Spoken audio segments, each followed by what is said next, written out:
이동영의 촉 시간입니다. 금요일 오늘의 촉 가이드는 오창석 시사평론가입니다. 어서 오십시오. 네, 안녕하세요. 오창석입니다.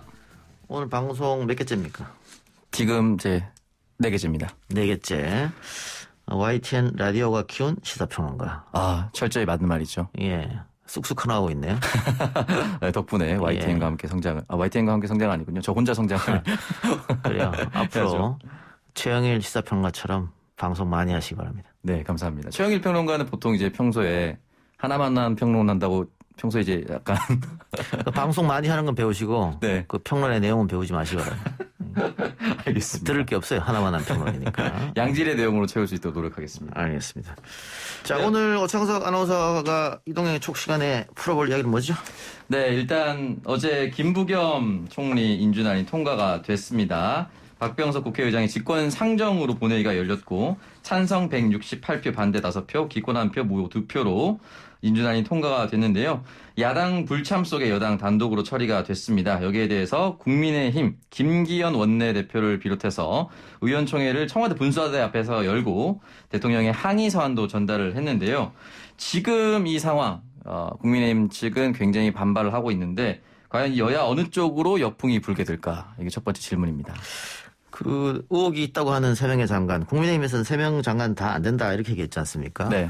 원래는 김부겸 총리는 인준을 시켜주려고 했었는데 대통령 기자회견 보고 그러면 김부겸도 안 된다 이렇게 된 거란 말이에요. 연계시킨 거죠 사실은. 네, 맞습니다. 별 문제가 없는 김부겸 후보를 그런 상황이었기 때문에 만일 대통령이 3명 임명을 강행했다고 하면 어제 본회의 못 엽니다. 그러니까 오늘 금요일이죠. 네. 어제 못 열었으면 이번 주는 못 해요. 네, 맞습니다. 송부를 갔다가 다시 안 된다 그러고 뭐 그런 지리한 과정을 거쳐서 그럼 다음 주로 넘어가게 되는 건데 지금 민주당 입장 그리고 청와대 입장은 국무총리 공석을 계속 이렇게 둘 수 없단 말이죠. 네, 맞습니다. 지금 경제부총리가 대행을 하고 있는데 경제부총리가 경제만 해도 지금 시간이 부족한데 방역도 해야 되는 것이고 부처 관리도 해야 되는 것이고 할 게 너무 많아요. 네. 그래서 빨리 국무총리 공백을 채워야 되는데 이 장관들 때문에 발목 잡혀서 못했잖아요. 네. 그러다 보니까 청와대 의중과는 다르게 민주당에서 한 명 정도만 양보해달라. 그러면 그게 명분을 얻는 거잖아요. 네. 그래서 청와대에서 한 명 낭바 오케이 하니까 명분 얻었기 때문에 곧바로 본회의를 열어서 단독으로 처리했단 말이죠. 네.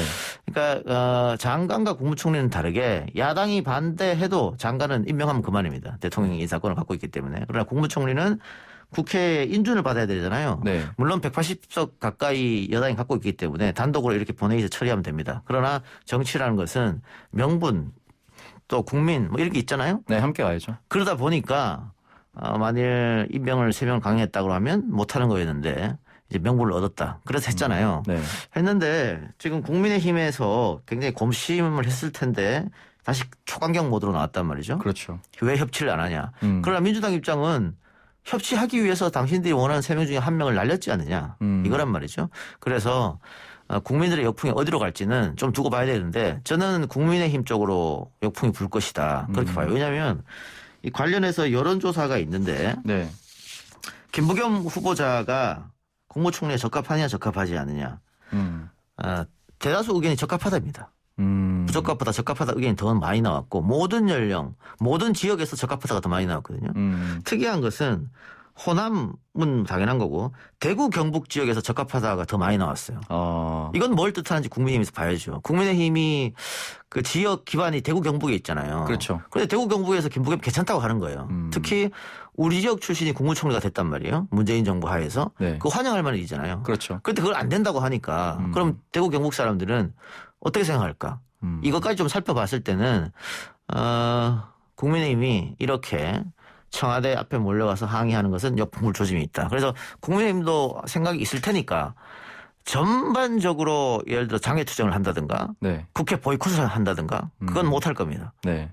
앞으로 한번 두고 보시면 알겠지만 그건 안 할 거예요. 그래서 오늘 수준 정도 해서 며칠 가다가 끝낼 겁니다. 네. 그래서 이런 이야기는 최근 평론가를 못 하겠나? 굳이 또 없는 최영일 평론가를 끌고 와서 그리고 정권 말기쯤 가면 대통령 탈당을 요구하는 사람들이 있는데 지금 제가 찾아보니까 임기 중 탈당은 노무현 대통령이 마지막이었고 보통은 같은 당 내에서 탈당을 요구하고 새로운 정권 교체 느낌을 주기 위해서 노력을 하는데 지금 5월 10일에 안철수 대표가 당 최고위원회를 열면서 대통령 탈당을 요구했어요. 여기에 대해서 좀 어떻게 생각하시는지 궁금합니다. 당내에서 네. 같은 당 대통령을 탈당을 요구하는 것은 대통령 인기가 없기 때문이죠. 그래서 대통령이랑 같이 가면 대선에 마이너스다. 그래서 탈당을 요구합니다. YS 때 이해창이 탈당 요구했었던 것이고 김대중 대통령은 뭐 홍삼 트리오 문제 때문에 그런 게 있었었고 노무현 대통령도 마지막 인기가 없었으니까 탈당 요구했었던 그런 거잖아요. 네.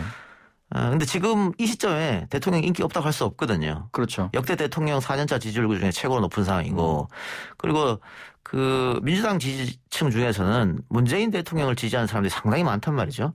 당에서 탈당 요구하는 순간 그 탈당 요구한 사람이 다음 자신의 총선에서 날아갈 위험성이 있어요. 그래서 지금은 당내에서 탈당 요구가 나올 시점도 아니고 나오지도 못합니다. 네, 한 명도 없었죠. 그러다 보니까 오히려 야당에서 요구하고 있는데 뭐 야당에서 명분은 있죠.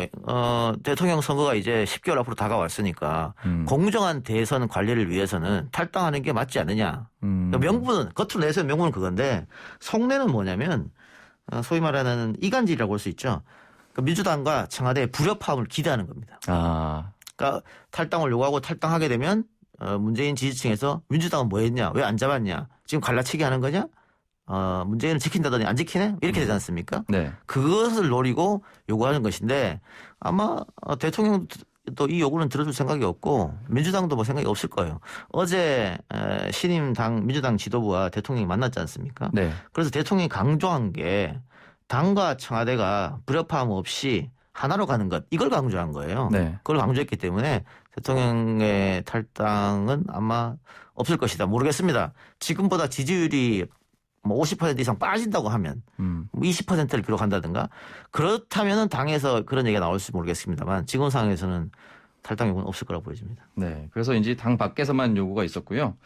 잠깐 당을 넘어가서 말씀드리면 그 청문제도에 대해서 계속해서 이야기가 나오고 있는데 이 청문제도 개선은 결국엔 차로 넘어가시는 것이냐. 뭐 여러 사람들이 인터뷰했지만 여야 의원은 가리지 않고 인사청문회 제도 지금 이대로 와서는 안 된다. 그러니까 그 사람 해당 당사자의 인사청문회가 아니라 해당 인사의 가족청문회로 변질되고 있다. 예. 네, 이런 얘기가 많이 나오고 있지 않습니까? 예. 이 부분에 대해서는 결국 이 현 국회, 현 정부 내에서는 개선되기가 어려운 건가요? 오찬호 평은 어떻게 생각하세요? 저는 사실은 지금이라도 야당이 원한다면 야당을 설득해서 해야 된다고 봅니다. 예. 그 부분에 있어서 만약에 장관이 이 장관직을 수행할 수 있느냐 없느냐에는 업무 역량을 판단해야 되는데 지금도 사실은 박준영 해수부 장관이 자진 사퇴한 이유가 배우자에 대한 문제가 불거졌었단 말이죠. 네. 그러니까 이 부분에 대해서 이 사람이 해양수산부 장관으로서의 후보 역량이 있느냐 없느냐는 사라지고 가족이 얼마나 깨끗하게 살아왔느냐 이 부분에 대해만 너무 초점이 되니까 실력 있는 사람도 내가 아닌 다른 가족 또는 친족이 무언가 꼬투리가 잡힐 것 같으면 아예 응하지도 않습니다. 예. 그런 사람은 사실 국가적인 손실이 있기 때문에 이건 좀 하루 빨리 개선돼야 되지 않나라는 생각이 좀 합니다. 근데 지금의 여당이 야당 할 때도 이거 바꾸자 그런 거 안 들어줬잖아요. 네. 근데 좀 아쉬운 게 국민의힘이 집권 가능성이 있지 않습니까 지금? 지금 현재로서는 계속 있죠. 네, 재보궐에서도 대승했고. 네. 그러면 자신들이 집권했을 때를 생각해 봐야 되거든요. 그러면 지금처럼 이렇게 인사난을 또 겪을 수밖에 없습니다. 능력이 있으나 내가 가서 망신 나고 싶지 않아가지고 거절하는 경우가 생긴단 말이죠. 그러다 보면 정말 이 자리에 꼭 필요한 인물인데 못 쓴다. 그러면 이거는 집권 당에서도 손해지만 대한민국 전체로서 손해 아니에요? 그렇죠. 그리고 외국 같은 경우에는 미국도 마찬가지입니다만 이게 청문회를 나눠서 하죠. 도덕성 따로 비공개로 그리고 자질 논란 정책 검증은 또 따로 공개로 이렇게 하는데 우리도 그걸 벤치마킹할 필요가 있다.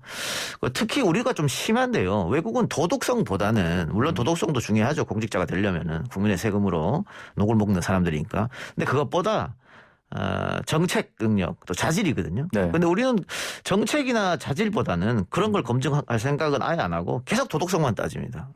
그 2, 3회 뻔한 게 그 뭐 그렇게 중요하다 그걸로 안 된다고 그렇게 합니까? 네. 예를 들어 50년, 60년 이상 산 사람들한테 완벽을 요구하기는 쉽지 않잖아요. 맞습니다. 그런 거 봤을 때는 심각한 도덕성 문제가 아니라면 그걸 망신 주기 해서 언론을 통해서 흘리고 이건 좀 문제가 있다고 좀 보여집니다. 그래서 앞으로는 여야가 좀 머리를 맞대서 대통령도 비슷한 얘기를 했잖아요. 네. 뭐 나는 괜찮다. 이제 마지막이니까. 다음 정권을 위해서라도 이거는 바뀌어야 된다고 얘기했으니까 모든 국회의원들이 이런 질문 했을 때 다 찬성하는데 결국은 안 되는 것은 의지 문제거든요. 그러니까 180석 갖고 있는 여당이 먼저 나서야 된다고 봐요. 먼저 나서서 야당을 설득하고 이 부분에 대해서는 아마 대다수 국민들도 동의할 테니까. 예. 그러니까 국민적 공감대 형성은 다 됐다고 보고요. 그러면 여야가 합의하는 것만 남았으니까 다음 정권, 다다음 정권, 우리 후세들 위해서라도 청문회 제도는 고칠 필요가 있다. 그런 생각이 듭니다. 네, 알겠습니다. 다음 주제로 좀 넘어가 보도록 하겠습니다. 일단 야권의 당권 레이스 당대표 후보군들이 이제 속속들이 정해지고 오늘 김은혜 국민의힘 의원도 당대표 출마 선언을 했는데 국민의당과의 통합의 문제는 전혀 관심이 없어 보입니다. 어차피 될 거라고 생각을 하는 건지 또 지금 재보궐선거로 너무 크게 이겨서 그런지 당연히 국민의당이 따라올 거라고 생각을 하는 것 같아요. 근데 이 와중에 국민의당이 이제 조강특위라고 하죠. 조직강화특별위원회를 열어서 전국 253개 지역위원장 공모에 나섰습니다. 여기에 대해서 이제 국민의힘이 발끈했는데 여기에 대해서 좀 어떻게 생각하십니까? 국민의당이 253개 지역위원장 공모에 나선 것은 우리도 전국 정당이랑 보여주고 나중에 통합을 했을 때 흡수 통합이 아닌 당대당 통합, 그 지분을 요구해야 되는 거 아니에요? 당대당 통합은. 그렇죠. 흡수 통합은 지분을 요구할 수 없는 것이고 그래서 훗날을 대비해서 당대당 통합할 때 지분을 요구하기 위한 액션으로 보여지는데 그걸 국민의힘이 알기 때문에 발끈했겠죠. 네. 다만 오창석 평론가 말대로 지금 현 시점에서는 당권 주자들이 국민의당과 통합 이야기 안 하잖아요. 관심도 없고. 그거는 선거에서 대승해서 자신감도 생겼고요. 이제 자강론 이야기를 합니다. 우리 스스로 이제 강해지자. 그러니까 재보궐이 시작되기 전에는 우리 스스로 선거에 이기기 어렵기 때문에 밖에서 안철수의 힘을 받은 거잖아요. 네. 그런데 선거 끝나고 보니까 안철수 없어도 이겼을 것 같은데? 그런 생각이 드는 겁니다. 네. 토사구팽이라고 말할 수도 있겠습니다만 더 쉬운 말로 하면 화장실 갈 때랑 나올 때 마음이 달라지는 거 아니겠어요? 그렇죠. 예. 내가 왜 그 사람들이랑 같이 해서 지분을 나눠줘야 돼? 이런 생각. 그러다가 또 후보가 없고 하면 반문연대 이런 식으로 해서 또 필요할 때는 또 손을 내밀겠지만 지금 상황은 아니다. 그러나 새 당 지도부가 꾸려지면 이것이 안건으로는 아마 나올 겁니다. 그런데 쉽게 합치긴 어려울 거예요. 왜냐하면 안철수 대표 같은 경우에도 본인이 아직 대통령 꿈을 꾸고 있잖아요. 그렇죠. 그러면 소수정당 당대표 타이틀 가지고는 대통령 못합니다. 불가능하죠. 지난번에도 느꼈을 겁니다. 대한민국 선거에서 그런 역사가 없고요. 안 됩니다. 그러면 국민의힘에 들어가서 혹은 합당을 해서 국민의힘 그러니까 제2정당의 타이틀을 달고 대통령에 도전해야 되는데 그러자고 하니 예전에 했던 말이 있거든요. 보수정당하고는 절대 손잡지 않겠다. 이런 말들. 그리고 본인 또 안철수를 지지했던 사람들은 제3세력에서 지지했던 사람들이 있단 말이에요. 네. 그런데 기성정당인 국민의힘 그것도 제2정당에 들어간다? 그럼 또 지지를 철회할 경우가 생긴단 말이죠. 그래서 상당히 고민스러울 것이다. 안철수도 고민이고 국민의힘도 고민이고 여러 가지 문제가 있을 겁니다. 예를 들면 홍준표 의원이 복당을 했다. 네. 그럼 안철수가 들어오는 게 좋을까요? 싫을까요? 경쟁자인데. 딱히 안 좋겠죠. 그럼 반대하겠죠. 앞으로 정치는 모르는 일이지만 여러 가지 일이 벌어지는 일이 생기고 또 윤석열 총장이 또 언제 자맹을 깨고 나오느냐 이런 것들 그 변수에 따라서 달라질 가능성이 있다. 그렇게 보십니다. 지금 당대표 후보군으로 여러 사람이 있는데 김은혜 의원, 이준석 전 최고, 김웅 의원, 신상진 전 의원도 있지만 나경원 전 원내대표라든지 주호영 전 원내대표도 있는데 이 중에 안 대표 입장에서는 누가 당대표가 되는 게 그래도 좀 유리할 것으로 보세요? 유불리를 떠나서 나경원 전 의원과 안철수 대표는 어쨌든 경쟁 관계였잖아요. 보궐에서 서로 이기기 위해서. 네. 그래서 서로 디스하기도 하고. 그런데 주호영 의원하고는 파트너 관계였었다고요. 네, 실제로 도와준다고 얘기가 나왔었죠. 지난 보궐선거에. 그런 거 봤을 때는 안철수 입장에서는 주호영이 되는 게 더 유리하지 않겠나 이렇게 판단하겠습니다만은 지금으로서는 그런 것보다는 국민의힘에서 과연 초선 바람이 또 젊은 층 바람이 불 것인가 물 것인가 이게 중요하거든요. 네. 관련한 여론조사에서 김웅 의원이 2등하는 경우도 있었고 이준석 전 최고가 2등한 경우도 있었잖아요. 네. 그래서 지금 아마 상당히 고무됐을 거예요. 그래서 김은혜 의원 같은 경우에도 그럼 나도 나간다 이렇게 된 것 같은데 이 초선들의 뭐 반란이라면 반란이죠. 지금까지 한 번도 이런 일이 없었으니까 특히 보수 정당에서 유의미한 성과를 내라고 봅니까? 저는 사실은 선거는 현실이라. 예. 그러니까 지금의 이제 전국적인 인지도와 전국적인 기세는 결국 당으로 좁아지면 당내 룰을 따라야 되는데 예. 당내의 룰이 당원 중심으로 돌아가는 경우가 많습니다. 특히나 지금 현재 국민의힘 룰도 그렇기 때문에 그러니까 일반 여론조사와 당내의 대의원이나 당내 의원, 당내 지지자들의 생각은 좀 다를 수가 있기 때문에 저는 그렇게 뭐 이렇게 하마평에 올라서 막 붐업이 되는 건 좋지만 예. 결과는 저는 크게 바뀌진 않을 것 같아요. 그러면 결국은 나경원과 주호영의 싸움이다. 그렇게 될 가능성, 현실적으로는 그렇게 되지 않을까라는 생각이 드는데 만약에 지금 나왔었던 지금 언급된 모든 초선 또는 뭐 이준석 전 최고까지 포함해서 합심해서 단일 후보를 만들어서 새바람을 일으키자 하면은 아마 또 유의미한 3강 구도가 될 수도 있지 않을까라는 생각도 듭니다. 오창석 평론가가 조경태 의원과 인연이 있죠. 제가 사선 만들어 드렸죠. 아, 사선 만들어줬습니까? 네, 예. 예. 조경태 의원과 붙었을 때 네. 부산에서 본인이 이길 거라고 생각했습니까? 그랬었죠. 예. 정치는 현실이라면서요. 현실을 좀 알기 전에 예. 출마를 했기 때문에 예. 시사평론가 조금 하고 왔으면은 예. 좀 마음의 준비를 하고 내려갔을 텐데 예, 그런 거 없이 내려와가지고요. 이길 줄 알았습니다. 몇 프로 얻었습니까? 26.5를 얻었습니다. 26.5. 50을 얻어야 승리하는데. 저 상대 후보가 이제 59.6. 부산 지역 최다 득표를. 아하. 예. 그때 슬로건이 뭐였어요? 그때는 이제 미래 대통령이요. 미래 대통령이요. 네. 예. 젊은 층의 바람을 한번 일으켜 보려고 그랬는데 네. 현실의 벽에 부딪혔군요. 그때 이제 몇몇 지지자분들이 우리는 그런 미래를 원하지 않다고 얘기를 하셨죠. 예. 26.5. 그래도 뭐 선거비는 보전받았네요. 그래서 충분히 15%를 넘겼기 때문에 선거비는 보전을 받았습니다. 예. 제가 지금 이 말을 드린 것은 오창석 평론가가 선거에서 떨어졌다는 것을 강조하기 위함이 아니고 네. 정치는 현실이라는 것을 다시 한번 말씀드리고 싶어서 네. 그런 건데 지금 여론조사상에서 잘 나오는 거잖아요. 네. 그런데 국민의힘 당대표 경선 룰이 7대 3입니다. 여론조사 30. 네. 그다음에 당원 대의원 투표가 70이에요. 네. 그래서 여론조사에서 아무리 앞서 나간다 압도적 1위를 한다고 그래도 당심을 잡지 못하면은 이길 수가 없다. 그래서 그렇게 봤을 때는 과연 국민의힘을 지지하고 있는 당원들이 아마 또 연령층도 또 높으실 텐데 네. 그분들이 과연 젊은 층 손을 들어줄 수 있겠느냐 이 부분에 대해서는 약간 고개가 갸우뚱하는 점이 없지 않아 있죠. 네. 물론 김웅 의원이나 이준석, 김문혜까지 우리가 갈라져서 싸우면은 표가 분산돼서 지니까 후보 단일화를 한번 시도하자. 네. 그럴 가능성도 있겠죠. 네. 근데 그럴 가능성도 있겠습니다만 그렇다고 하더라도 1등을 하기는 쉽지 않다. 예. 그렇기 때문에 뭐 이준석과 나경원, 그러니까 수도권 같은 수도권 지역 출신들이 후보 단일화 가능성까지 언급 나오는 거겠죠. 어쨌든 민주당 경선은 별로 흥행이 안 됐잖아요. 네. 근데 국민의힘의 경선은 다시 흥행이 될 것이다. 이렇게 보여지는데 지난 재보궐 단일화도 민주당은 흥행이 안 됐어요. 네. 국민의힘은 흥행이 됐고 연속해서 이런 일이 벌어지는데 그건 왜 그렇다고 보세요? 일단 기본적으로 지난 재보궐선거 같은 경우는 민주당은 나올 사람이 나왔고 사실은 새로운 인물이나 쇄신의 느낌이 전혀 들지는 않았던 것 같아요. 그리고 보궐선거 같은 경우는 3월 초에 이제 LH 투기 사태가 터지면서 민주당에게 굉장히 악재가 계속해서 겹쳤던 것이고 당대표 선거 같은 경우도 사실은 다 다선 의원들이 나와서 그나물의 그 밥이 아닌 것인가라는 생각 그리고 결과는 거의 정해져 있지 않았나 이런 얘기가 나왔고 또 누군가는 흔히 말해서 홍영표 의원 같은 경우는 이제 친문의 대표 주자이기 때문에 이 사람이 또 하면 안 되는 것이 아닌가라는 이미 이제 국민들의 간의 분별이 좀 있었고 정한도 후보라고 용산에 있는 젊은 이제 시의원이 출마를 하긴 했었지만 본선에서 올라가지 못했기 때문에 어떠한 바람도 일으키지 못했습니다. 다만 이제 국민의힘 같은 경우는 젊은 초선 의원들이 전국적인 인지도를 쌓고 돌풍을 일으키고 있기 때문에 그 부분이 좀 큰 차이가 아닌가라는 생각이 듭니다. 민주당 초선 의원들과 친분이 좀 있지 않아요?